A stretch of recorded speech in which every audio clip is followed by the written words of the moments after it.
네, 주일 오후 예배 시간 함께 나눌 하나님의 말씀은 요한복음 12장 20절부터 26절까지의 말씀입니다. 요한복음 12장 20절부터 26절까지 말씀을 한 절씩 교독하고 26절 말씀은 함께 읽도록 하겠습니다. 신약성경 제가 가진 성경으로 168페이지 전으로 있습니다. 먼저 20절 말씀 제가 봉독하겠습니다. 명절에 예배하러 올라온 사람 중에 헬라인 몇이 있는데 그들이 갈릴리 베세다 사람 빌립에게 가서 청하여 이르되 선생이여 우리가 예수를 배웠고자 하나이다 하니 빌립이 안드레에게 가서 말하고 안드레와 빌립이 예수께 가서 여쭈니 예수께서 대답하여 이르시되 인자가 영광을 얻을 때가 왔도다. 내가 진실로 진실로 너에게 이르노니 한 알의 밀이 땅에 떨어져 죽지 아니하면 한 알 그대로 있고 죽으면 많은 열매를 맺느니라. 자기의 생명을 사랑하는 자는 잃어버릴 것이요 이 세상에서 자기의 생명을 미워하는 자는 영생하도록 보전하리라. 함께 읽습니다. 사람이 나를 섬기려면 나를 따르라. 나 있는 곳에 나를 섬기는 자도 거기 있으리니 사람이 나를 섬기면 내 아버지께서 그를 귀히 여기시리라. 아멘. 여러분, 이 땅에 태어난 그 어떤 사람도 아무런 이유 없이 태어난 사람은 없습니다.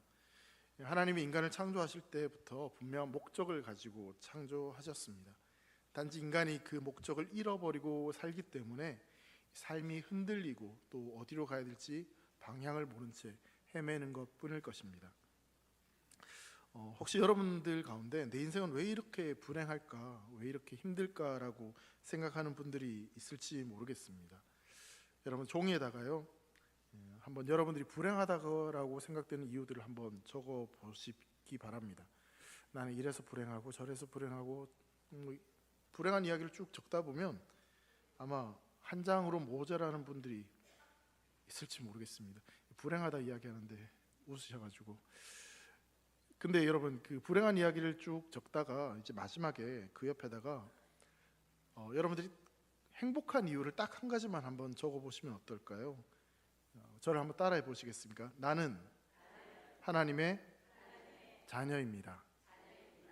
불행한 여러 가지 이야기들을 쭉 적으시다가 맨 끝에, 맨 마지막에는 나는 하나님의 자녀입니다. 꼭 이 말을 한번 적어보시면 좋을 것 같아요. 여러분, 아무리 많은 이 불행한 이유들이 우리의 삶에 넘친다 할지라도 내가 하나님의 자녀라는 사실만으로 우리는 행복한 인생인 줄 믿습니다. 그럼 옆에 분들에게 한번 이렇게 축복해 보실까요? 당신은 하나님의 자녀입니다 라고 축복해 주겠습니까? 하나님의 자녀로 부름받은 우리 인생이 가장 복된 인생인 줄 믿습니다. 여러분, 하나님의 자녀로 살아간다는 건요 정말 그 말할 수 없는 이 복을 받은 인생이 맞습니다. 근데 그 복을 우리가 제대로 좀 누리기 위해서는 우리의 삶을 주님이 원하시는 대로 살아가는 것이 필요합니다. 그러니까 하나님이 주신 복을 우리가 올바르게 누리기 위해서는 하나님이 원하시는 삶으로 우리가 살아가는 것이 필요하다라는 것이죠. 오늘 그 이야기를 이제 여러분들과 좀 나누려고 하는데요. 여러분, 우리가 사는 세상은 사실 하나님께서 원하시는 삶의 원리도 있겠지만 이 땅을 살아가는 이 세상의 원리가 우리에게는 있습니다. 이 세상에서 가르치는 원리들이 있다라는 것이죠. 그 원리는 내가 좀 잘 살기 위해서는 더 높이 올라가야 되고 더 빨리 가야 되고 더 많은 것들을 내가 차지해야지만 그래야지만 내 삶이 성공하고 행복하다라고 그렇게 이야기를 합니다. 그래서 그런지 모르겠지만 그런 행복과 성공을 위해서 사람들은 끊임없이 노력하고 달려가고 그렇게 많은 것들을 얻으려고 그렇게 하는 것 같습니다. 그런데 여러분, 가만히 생각해 보면 내가 더 많은 것을 얻으려고 노력하면 할수록 이 다른 사람과 경쟁을 해야 되고 내가 많은 것을 누리면 누릴수록 다른 어떤 사람은 그만큼 누리지 못한다는 것을 우리가 생각해 보게 됩니다. 다른 사람을 뛰어넘어야지 내가 더 높은 곳에 갈 수 있고 더 많은 것을, 다른 사람의 것을 내가 차지해야지만 더 많이 차지할 수 있다라는 것이죠. 흔히 사람들이 그런 이야기를 많이 합니다. 꽃길만 걸으세요라고 이렇게 이야기를 하지 않습니까? 저는 우리 대길교회 성도님들도 꽃길만 걸으시기를 축복합니다. 아마 이 말은 고생 좀 그만하고 이 성공 가도를 좀 달려갔으면 하는 그런 마음에서 축복하는 의미로 하는 것 같습니다. 꽃길을 걷는 삶, 이 화려한 꽃을 피우는 삶을 살아가는 것은 모든 사람들이 다 바라는 삶입니다. 그게 이제 성공적인 삶이라고 말할 수 있겠죠. 근데 가만히 생각해 보니까 약간 제가 좀 삐딱하게 생각을 해봤어요. 그럼 꽃길을 걸어가려면 누군가 꽃길을 닦아줘야 되잖아요. 그렇지 않습니까? 스스로 꽃을 막 뿌려갖고 걸어가는 그 길이 꽃길인가라는 생각을 해보면 그건 아닌 것 같고, 누군가 꽃길을 닦아줘야지만, 꽃을 뿌려줘야지만 걸어갈 수 있는 일이 꽃길이 아닌가라는 생각을 해보면, 꼭 이 꽃길을 걸어가는 게 정말 행복한 것일까? 그리고 그 꽃길을 나 혼자 이렇게 걸어가면 그게 진짜 행복하고 성공하는 인생인가라는 것을 한번 생각해 보게 되는 것이죠. 여러분, 성경은요, 그래서 이 꽃이 피는 어떤 꽃길을 걷는 그런 인생이 복된 인생이다라고 말하는 것 같지 않고, 이 성공한 인생을 향해서 열매 맺는 인생이다라고 말을 하고 있습니다. 열매 맺는 인생이 성공하고 복된 인생이다라고 말을 하고 있는 거죠. 그래서 여러분, 꽃 피는 인생과 열매 맺는 인생을 한번 생각해 봤더니, 꽃은 여러분 금방 피었다가 금방 지더라고요. 근데 열매는 어떻습니까? 열매는 오랜 시간 걸리지만 이 열매를 통해서 많은 사람들에게 유익함을 줄 수 있는, 그것이 바로 열매인 것 같습니다.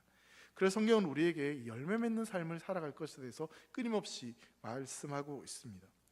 그래서 성경에서 보면 이 하나님의 백성을 비유로 설명할 때 그때 등장하는 나무가 있는데, 그 대표적인 나무가 바로 포도나무와 무화과 나무입니다. 이 포도나무와 무화과 나무의 특징이 있는데요, 그건 뭐냐면 이 나무들은 꽃을 보기 위해서 어떤 관상용으로 키워지는 그런 나무는 아닙니다. 굉장히 모양이 좀 보잘것없는 거죠. 그렇다고 해서 건축용으로 그렇게 기르는 나무도 결코 아닙니다. 나무가 좀 부실해서 잘 집을 짓거나 물건을 만드는데 그다지 효율적이지 않는 나무라고 합니다. 그렇다고 해서 땔감으로 사용할 만한 그런 나무도 결코 아니라는 거죠. 자, 그러면 이 포도나무와 무화과 나무는 무엇에 필요한 나무냐면, 오직 열매를 얻기 위해서, 열매를 취하기 위해서 이 심고 키우는 나무다라는 사실입니다. 포도나무에서 우리가 너무나 잘 알다시피 포도 열매가 주렁주렁 열려서 그것을 통해서 이제 포도주를 담그고 먹을 것을 이렇게 하고요. 무화과 나무에서 동일하게 그런 열매를 얻기 위해서 사람들이 키운다라는 것입니다. 그래서 성경은 우리에게 이 포도나무와 무화과 나무 비유를 들면서 쭉 말씀을 하면서, 우리도 그런 어떤 화려한 꽃을 피우기 위한 그런 삶이 아니라 열매를 맺어서 그 열매를 통해서 다른 이들을 이롭게 하는 그런 삶을 살아갈 것에 대해서 말씀을 하고 있는 것이죠. 사랑하는 대기의 모든 성도 여러분, 열매 맺는 인생들이 되시기를 주님의 이름으로 축복합니다. 그래서 그 열매를 통해서 다른 이들을 이롭게 하는 그런 복된 삶으로 나아갈 수 있기를 간절히 소망합니다. 자, 그렇다면 여러분, 그 열매는 그럼 어떻게 하면 많은 열매를 맺을 수 있을까요? 어떻게 하면 좋은 열매를 맺을 수 있는지에 대해서 한번 생각해 보았으면 좋겠습니다. 한번 따라해 보겠습니다. 떨어져 죽으면 열매 맺는다. 죽으면 열매 맺는다, 이 말입니다. 여러분, 예수님께서 오늘 우리에게 말씀을 하고 계시는데요, 이 말씀은 예루살렘에 들어가시기 직전에 지금 하시는 말씀입니다. 즉 십자가가 기다리고 있는 그 죽음의 그 출발점에서 지금 이 말씀을 하고 있는 것이죠. 자, 그러면서 예수님께서 23절에 보면 인자의 영광을 얻을 때가 왔도다라고 말씀을 하시는데, 여러분, 지금 예수님께서 말씀하시는 이 영광은 일반적으로 우리가 생각하는 어떤 그 영광과는 차이가 있습니다. 예수님께서 지금 말씀하시는 그 영광을 얻을 때라는 것은 십자가에 달리셔서 예수님께서 죽으실 그 죽음의 때를 말씀하고 계시는 것입니다. 지금 이 말씀하시는 이 영광이 24절 말씀 보면 좀 더 분명하게 이어지고 있는데, 여기에 보시면 진실로라는 단어가 반복돼서 표현되고 있습니다. 그만큼 이제 강조를 하고 있는데, 내가 진실로 너에게 이르노니 한 알의 밀이 땅에 떨어져 죽지 아니하면 한 알 그대로 있고 죽으면 많은 열매를 맺느니라라고 이렇게 말씀합니다. 그러니까 죽음에 대해서 예수님께서 말씀을 하고 계십니다. 그러니까 주님이 말씀하신 영광이 죽음이다라는 것을 우리에게 강조해서 말씀을 하고 있는 것이죠. 밀알의 죽음이 풍성한 수확을 위한 시작이 되는 것처럼 예수님의 죽음을 통하여서 많은 열매를 맺기 위해서 죽으시는 그 죽음이 바로 우리의 구원을 향한 출발점이 된다라는 것을 말씀하고 있는 것이죠. 여러분, 예수님의 제자들과 또 예수님을 따르던 수많은 사람들은 사실 예수님을 통해서 뭔가를 얻기 위해서 지금 따르고 있는데, 그들이 생각하는 영광과 지금 예수님이 말씀하시는 영광은 굉장히 큰 차이점이 있습니다. 예수님이 지금 십자가의 영광에 대해서 말씀을 하고 계십니다. 근데 제자들은 세상이 보장하는 어떤 영광의 자리를 원하고 있고 그것을 차지하기를 간절히 원했습니다. 그래서 예수님이 열심히 지금 쫓아가고 있는 겁니다. 근데 예수님은 십자가 후에 그 뒤에 다가오는 그 영광에 대해서 말씀을 하고 있는 것이죠. 제자들과 사람들은 고난이 없는 영광을 생각합니다. 십자가가 없는 영광의 자리를 요구하고 그것을 얻기 위해서 예수님을 지금 따라가고 있는 것이죠. 여러분, 성경은요 세상의 원리를 계속해서 거스리는 그 반전과 역설의 이야기를 계속해서 우리에게 하고 있습니다.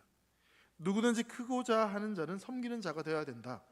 으뜸이 되고자 하는 자는 모든 사람의 종이 되어야 된다라고 예수님께서 우리에게 말씀하시죠. 근데 세상의 논리로는 도무지 받아들일 수 없는 굉장히 어렵고 힘든 그런 말씀을 하고 있는 것입니다. 실제로 예수님도 자신은 섬김을 받으려고 온 것이 아니라 섬기러 왔다라고 분명히 말씀하십니다. 그러면서 자기 목숨을 그렇게 다른 사람들을 위해서 내어주셨고 십자가에 죽으셨습니다. 그렇게 그 죽음을 통하여서 다른 이들을 이롭게 하는 삶을 살아간 것이 바로 예수님이십니다. 그 예수님의 오늘 본문을 보시면요 더 놀라운 사실이 있습니다. 그건 뭐냐면 사실 오늘 본문의 이야기가 다른 복음서에는 기록되어 있지 않아요. 요한복음에서만 이방인이었던 헬라인들이 예수님을 지금 만나기를 청하고 찾아왔다는 이야기가 등장하고 있는 거죠. 그러면서 예수님께서 뒤에 이제 영광을 받을 때가 왔다라고 그렇게 말씀을 하시는 건데, 여러분 헬라인 이방인들이 찾아왔던 이 사건에서 예수님께서 내가 영광을 받을 때가 지금 되었다라고 말씀하시는 이 이야기는 뭐냐면, 예수님이 단순히 유대인들, 이스라엘 백성들을 위해서 이 땅에 오신 것이 아니라 유대인들과 이방인들을 위해서도 십자가에 죽으시기 위해서 이 땅에 오셨고 그때가 지금 다 되었다라는 것을 말씀하고 계시는 것이죠. 그러니까 유대인들이 생각하고 있는 영광과 그들이 생각하고 있는 것과는 전혀 다른 이야기를 지금 예수님께서 이 사건을 통해서 풀어가고 계시는 것입니다.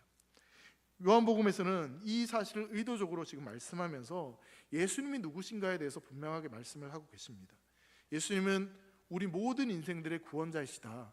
그러니까 이방인들뿐만 아니라 유대인들 모든 이들에게 구원을 베푸시기 위해서 이 땅에 오셔서 십자가에 죽으신 분이다라는 것을 분명히 우리에게 말씀하고 있는 것입니다.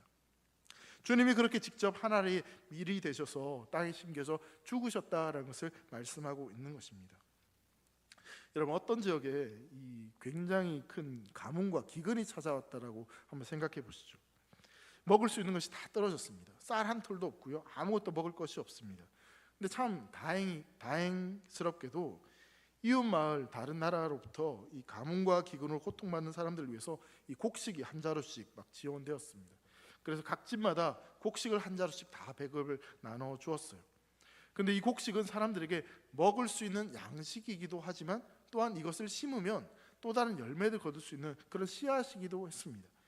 즉 먹을 수도 있는 것이고 심을 수도 있는 겁니다. 자, 그런데 생각해 보시죠. 여러분, 이 씨앗을, 이 곡식을 심으면 먹는 것을 포기해야 합니다. 먹지 않고 심어야 되는 거죠. 먹으면 심는 것을 포기해야 되는 거예요. 그래서 어떤 한 사람이 생각을 합니다. 나는 배가 너무 고픈데, 배가 고파 죽겠는데, 당장 굶어 죽겠는데, 이 곡식으로 밥을 해서 맛있게 먹어야 되겠다. 그래서 밥을 해 먹었습니다. 근데 옆집의 사람이 이걸 가지고 어떻게 하지? 심을까 먹을까 고민하다가 배고파 죽겠는데 그냥 밥 해 먹었습니다. 근데 문제는 이 집도 밥 해 먹었고 저 집도 밥 해 먹었고 다 그 마을 사람들이 다 밥을 해 먹었어요. 자, 그러면 곡식이 남아 있을까요? 없을까요? 없어요. 심을 게 없는 거예요. 다 먹어치운 거예요. 자, 그래서 그 다음에도 가뭄이 또 일어났어요. 또 났어요. 자, 그 가뭄 때는 그럼 어떻게 되었을까요? 먹을 게 있을까요? 없을까요? 없어요? 네, 없어요. 다 먹어치워서 먹을 게 없는 거예요. 여러분, 미라는요 먹을 수도 있고 심을 수도 있습니다. 우리가 선택할 수 있습니다. 근데 여러분, 이 땅에서 영적인 기근과 가뭄을 경험하고 있는 모든 인생들은 이걸 심기보다는 먹는 것을 더 원합니다. 먹고 싶습니다. 여러분, 죽고 싶으세요? 살고 싶으세요? 아이고 죽겠네 하면서도 여러분 다 살기를 원하시잖아요. 그게 우리의 모습입니다. 먹고 싶으실까요? 아니면 심고 싶을까요? 먹고 싶어요. 다 먹고 싶은 거예요. 똑같습니다. 근데 여러분, 하나님 미라를 먹는다고 해서 우리 배가 채워질까요? 안 채워질까요? 안 채워집니다. 최소한 한 공기는 먹어야지 채워지는데 하나를 먹는다고 해서 채워지지 않습니다. 그러다 보니 여러분, 하나를 먹고 배가 채워지지 않으니 또 다른 하나를 탐합니다. 옆에 있는 사람 거를 탐하고 저 사람 거를 탐하고, 그래서 자꾸만 옆에 거를 탐해가지고 나 혼자 다 먹으려고 하는, 여러분 그게 이 세상의 모습인 것이죠. 나만 배부르면 괜찮다라는 생각을 가지고 있는 건데, 여러분 그러다 보니까 점점 더 배고프고 점점 더 힘든 사람들은 많아질 수밖에 없는 것이죠. 그런데 여러분, 복음이란 것이 무엇입니까? 하나님의 아들이 이 땅에 오셔서 하나님의 미랄로 썩으셨습니다. 오늘 본문은 죽으셨다라고 말씀하고 있습니다. 그 예수님의 죽으심, 그것을 통해서 하나님 나라가 출발되었습니다. 예수님은 세상의 왕들과 전혀 완전히 반대의 삶을 사셨습니다. 세상의 왕들은 모든 것들을 다 가지려고 합니다. 근데 예수님은 모든 것을 다 우리를 위해 내어 주셨습니다. 우리를 위해서 그 모든 것들을 내어 주신 그 주님께서 우리에게 오늘 이 말씀을 하고 계시는 것이죠. 그 모든 것을 내어 주신 그 주님 때문에 우리가 하나님의 자녀가 되었고 하나님의 백성이 되었습니다. 우리는 하나님 미랄, 어쩌면 보잘것없는 존재이지만 그런 사랑과 그 은혜를 받은 자로서 우리가 심겨져야지, 죽어야지만 더 많은 열매를 맺을 수 있다는 것을 분명히 말씀하고 있습니다. 여러분, 하나님의 미랄이 굉장히 보잘것없는 것처럼 보여집니다. 하나님의 미랄을 먹는다고 해서 그것을 통해서 우리가 배부름을 경험하지는 못할 수도 있습니다. 그런데 여러분, 그게 땅에 떨어져 죽으면요, 그것을 통해서 더 많은 열매가 맺어지고 더 풍성해짐으로 말미암아 나만 배부른 것이 아니라 나와 다른 이들, 내 주변의 모든 사람들까지 풍성한 삶을 살아갈 수 있다는 것을 여러분 꼭 기억하셨으면 좋겠습니다. 그래서 주님은 우리에게 말씀하십니다. 이 땅에 떨어져 죽으면 많은 열매를 맺을 수 있다라고, 그래서 우리에게 말씀하고 있는 것이죠. 그냥 놔두면 하나의 미랄에 불과하지만 스스로 죽는 미랄의 역할을 하게 되면 거기에는 분명히 하나님께서 맺게 해주시는 풍성한 열매가 있는 줄 믿습니다. 여러분 때문에 누군가가 살아날 수 있는 그 축복, 그 열매를 맛보는 복된 삶이 되시기를 주님의 이름으로 축복합니다. 여러분, 두 번째로요, 25절 말씀을 한번 같이 읽겠습니다. 같이 읽습니다. 시작. 자기의 생명을 사랑하는 자는 잃어버릴 것이요 이 세상에서 자기의 생명을 미워하는 자는 영생하도록 보존하리라. 주님께서 오늘 우리에게 두 번째로 하시는 말씀은 뭐냐면요, 나의 생명, 자기의 생명이 아니라 영생을 위해서 살아가라고 우리에게 말씀하고 있습니다. 예수님은 자기 생명을 사랑하는 자는 잃어버릴 것이고 이 세상에서 자기 생명을 미워하는 자는 영생하도록 보존할 것이다 라고 말씀하고 계십니다. 여러분, 자기 생명을 미워하라는 이 말은요, 자기를 경멸하거나 비하하라 그런 말이 결코 아닙니다. 하나님의 사람은 이 자존감이 있어야 됩니다. 이 자부심이 있어야 되는 것이죠. 그런 면에서 하나님의 사람은 이 세상에서 당당할 필요가 있습니다. 하지만 이 자기 자신을 너무너무 사랑해가지고 어떤 자기중심적인, 어떤 이기적인 그런 삶을 추구해서는 안 된다라는 것을 말씀하고 있는 겁니다. 자기 자신을 위해서 살아가는 그 삶은 자기만 위하는 삶, 그 삶에 대해서 이야기를 하고 있는 것이죠. 자, 그런데 여러분, 이 말씀 25절 말씀에서 우리가 좀 주목해서 살펴봐야 되는 것은요, 이 시제입니다. 자기 생명을 사랑하는 자가 잃어버린다고 했을 때 이 자기 생명을 사랑하는 것, 그리고 그 생명을 잃어버린다라고 하는 이 말씀, 이 두 말씀이 다 시제가 현재형입니다. 그러니까 이 말을 해석하면 자기 생명을 사랑하는 행위 자체가 이미 자기 생명을 파괴하고 잃어버리고 있는 행위다라는 것을 말씀하고 있는 거예요. 이 자기 자신만을 사랑하는 그 사랑이 결국은 자신의 인생을 망가뜨리는 그런 일이 된다라는 것을 이야기하고 있는 것이죠. 자기를 위해서 사는 자는 열심히 자기를 파괴하는 삶을 살아가는 것과 똑같다라는 것을 이야기하는 겁니다. 자, 반면에요, 자기 생명을 미워하는 자는 도리어 그 생명을 영생에 이르도록 보존하게 될 것이다 라고 말씀을 하고 있죠. 먼저 여기서 미워한다는 이 표현은요, 정말로 막 너무 미워한다라는 그런 의미라기보다는 조금 덜 사랑한다, 그런 의미를 가지고 있습니다.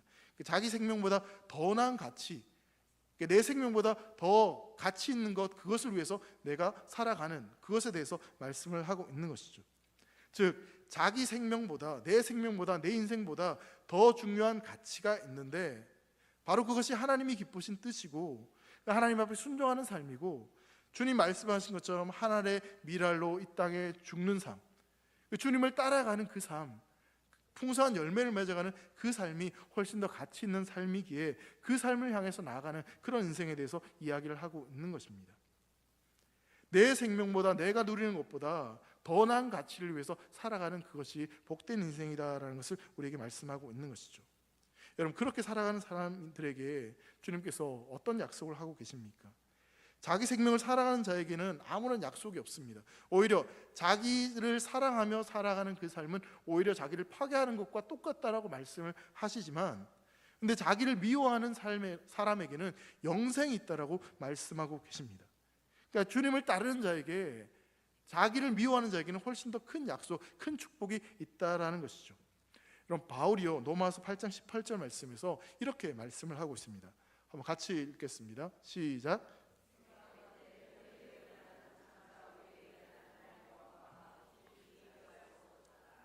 자기를 미워하고 주님을 따라가는 그 삶에는 정말 이 세상 그 어떤 것과도 비교할 수 없는 선물이 기다리고 있는데, 그것이 바로 뭐냐면 바로 이 주님의 영광, 그 영생이 우리에게 있다라고 말씀하고 있죠.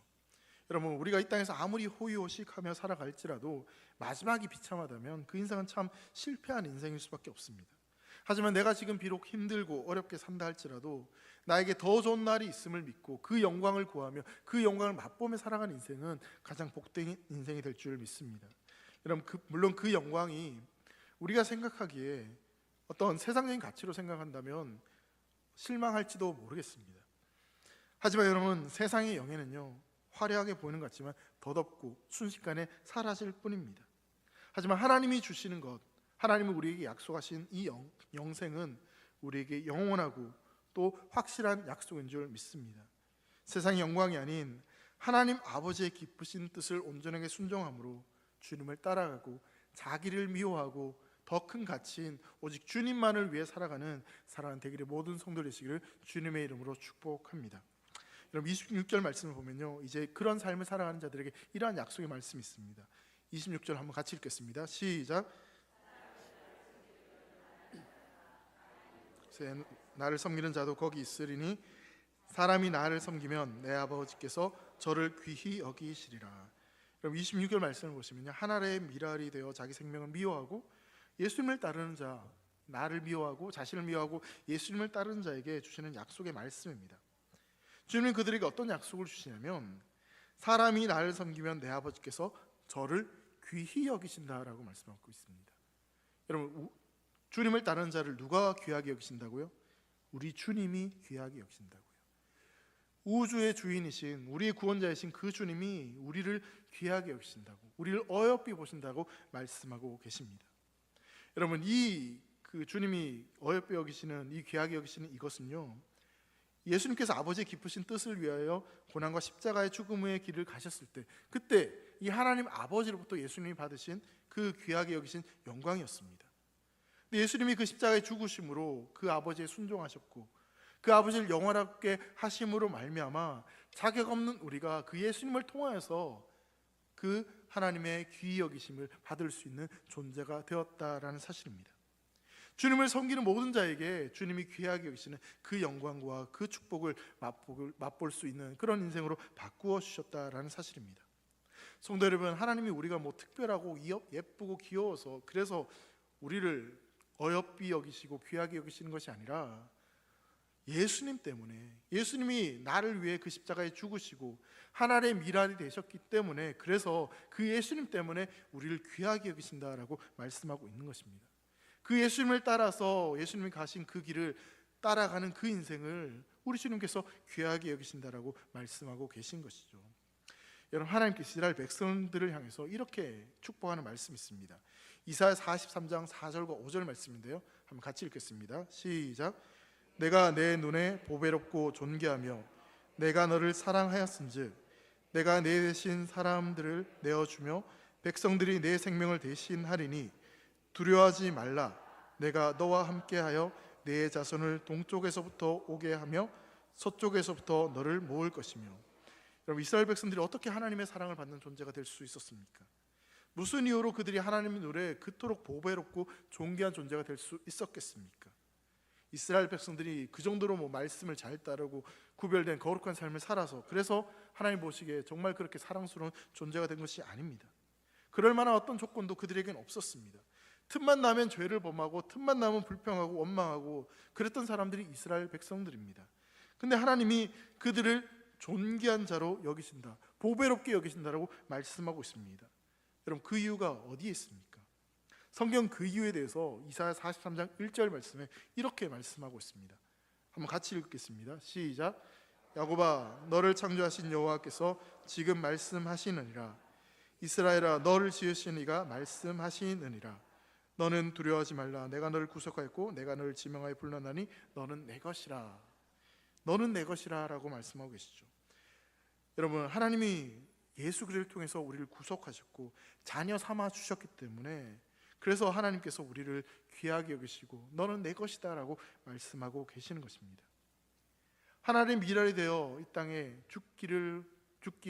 죽기까지 그렇게 순종하며 주님을 따라가는 그 인생들을 주님께서 그렇게 귀하게 여기신다라고 말씀하고 계시는 것이죠. 성도 여러분, 그 길을 걸어가는 것이 결코 쉽지 않습니다. 내가 이 땅에서 죽는 것, 우리가 사랑하는 그런 어떤 모습과는 전혀 세상에 올려가는 다른 모습입니다.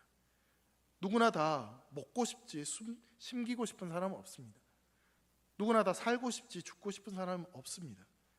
근데 성경은, 예수님은 우리에게 이렇게 말씀하십니다.